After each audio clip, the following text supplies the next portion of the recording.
at first she said that she didn't. Then she admitted that she did, and then it was like, oh well, wait a minute. Since that was supposedly a dox, then why didn't they react even so quickly with Nick Fuentes? I'm like, ugh. And so that whole debate then started. And the reason why is because it was published from a smallish account, I suppose. I mean, I saw it too. And then everybody who had a bone to pick with Nick amplified it massively. And I'm pretty sure many people have forgotten. Like, it's annoying. Like, the problem with such things is, especially with an address docs, is that people, especially if you're a very, heavily disliked individual, heavily disliked as in, something like what he does, someone will come around to some extent, right? And that's the problem.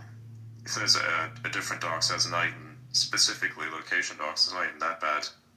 Like, location as an address docs. So, but in this case it was. It's not really X's fault that they weren't able to shut it down as quickly, because just people are fucked up, especially if you attract attention from people like that. If you do something like this, like what Nick is doing, it's the same thing that also the very far left doesn't understand. It's that you end up finding, like, the people that follow you hate you more than they like you, so you have more of a following that hates you than a following that actually likes you to a certain extent. Now, you will have extremely dedicated individuals, I'm sure, as well, right? That is not, I'm not arguing against that. But if you,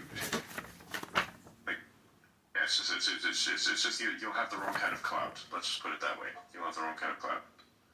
Yeah, I mean, there's always, there's two factions on the extremes, right? Like, you gotta have the dedicated followers that will agree with you no matter what you say, and no matter how many times you change your position on something, they're just gonna follow you and agree with you. Then you're gonna have the other side of it is just basically the opposite of you. They're going to basically try to discredit you or troll you or something like that. I just hate the extreme on both sides, to be honest with you, because those guys, they have a very loud voice, and they derail an actual productive conversation.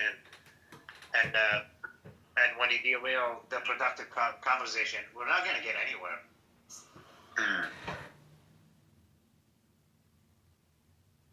If that makes any sense. Oh yeah, 100% it does. Yeah. I mean, it's ironically